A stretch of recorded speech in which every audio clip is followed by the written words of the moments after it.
Finance is all connected. Finance is all interlinked. And in order for you to make money, instead of just receiving a paycheck, say, bi-weekly, you need to understand how finance works. And you need to understand how it is interconnected. Because the greater understanding of how it is interconnected will lead you to a greater understanding of how to use that system, that pathway, and that puzzle to your advantage. And sometimes you will use it to your advantage in a zero-sum game. This means that you will use it to your advantage by knowing more than your competition. And sometimes you will use it in a positive-sum game. This means that your knowledge will benefit you as well as other people. In either case, neither is morally correct or incorrect. It is just how finance works. And if you want to become wealthy or build something for yourself, you need to understand this neutral playing ground known as finance, and you need to understand how it is all interrelated. Because if you understand how money flows, you can understand how and where to position yourself to catch some of that money. And when you understand that finance means the flow of multiple trillions of dollars every single month, you start to understand that you only need to catch a very, very, very small percentage of that in order to become very wealthy. So what I want to do in this video is better explain how money flows and why money flows, so that you can better understand how to use it in your life to make more money. Hey everyone, as always, my name is Derek and I got my degree in finance, so you don't have to. Let's get right into the video. So, finance by definition is the movement of money. More specifically, it is the movement of money from inefficient places to efficient places. And that alone can mean many different things in many different scenarios. For instance, it can mean the movement of money from a less efficient asset to a more efficient asset, based on the interest rates and the current economic environment. An example of this might be the movement of money from stocks into bonds as interest rates rise, thus decreasing the risk in bonds and increasing the risk in stocks for the same or similar returns. It can also mean the movement of money from someone who does not understand what they are doing to someone who does. An example of this might be the gambler and the casino. One is a gambler,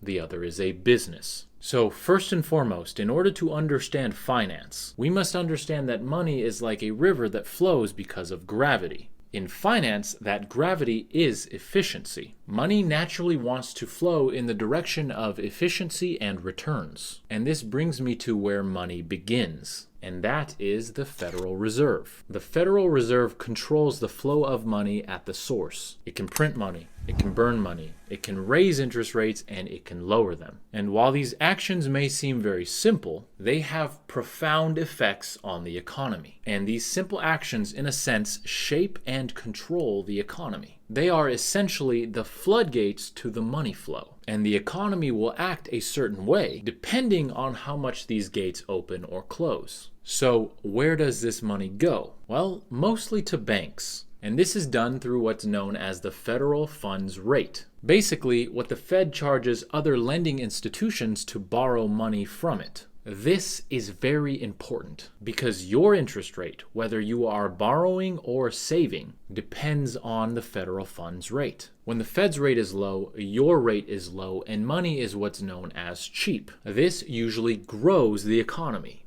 Why? Well, that brings me to the next part in the flow of money. Borrowers. Now, when we think of borrowers, we think of you and I. But it is also businesses and investment firms and real estate developers. And when money is cheap, these entities can borrow more to invest in their ventures. And that, my friends, spurs economic growth. Now, what happens when the economy grows? The stock market rises because company profits rise. Salaries rise. At least they should rise because company profits rise. And all of that brings me to the next part in the money flow, and that is employees. When salaries rise, employees have more disposable income, and this allows them to spend more. This discretionary spending is the fuel to economic growth. So where does that money go? Well, it goes to consumer spending, but it also goes towards investing. People with more money invest more. And they also do what?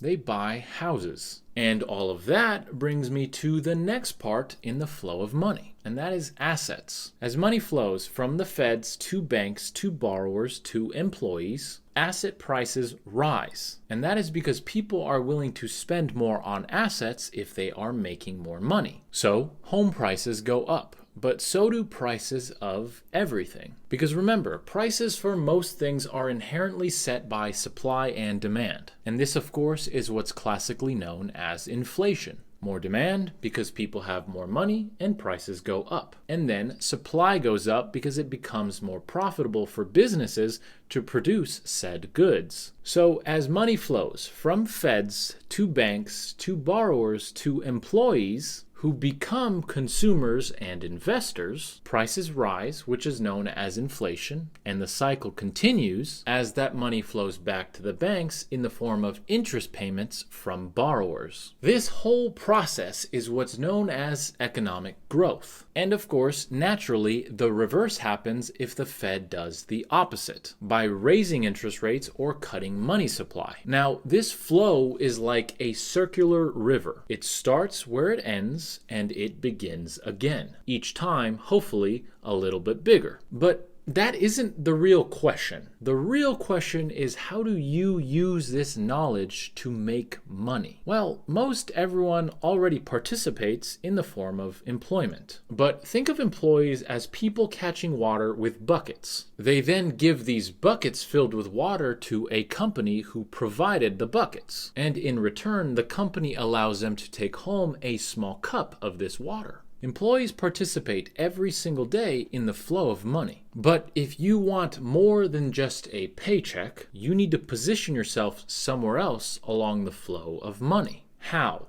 By facilitating that flow of money. Remember what we said earlier. Money flows from inefficient locations to efficient locations. And the real question is, how can you make money's job easier? If you can answer that question, you will make more money. So how do we make money's job easier? In business, we solve problems or provide services that we can do, keyword, more efficiently than others. And we invest in businesses that do the same.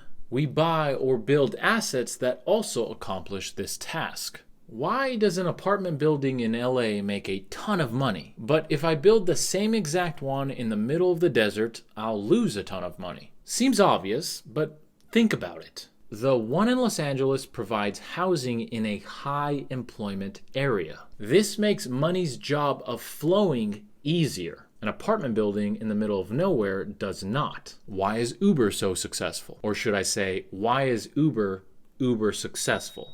Because it makes the transportation portion of the economy much more efficient. Money seeks to flow, and money seeks efficiency. Now, this is just one YouTube video, and it's not meant to teach you everything. But if you can just remember as you pursue your business ventures that money wants to flow and money wants to be efficient, you will start to find fallen trees in the river of money. These are areas of inefficiency, slowing the flow of that money. These are your opportunities. Move these fallen trees by solving those associated problems. And by helping money flow more efficiently, you will become wealthy in the process.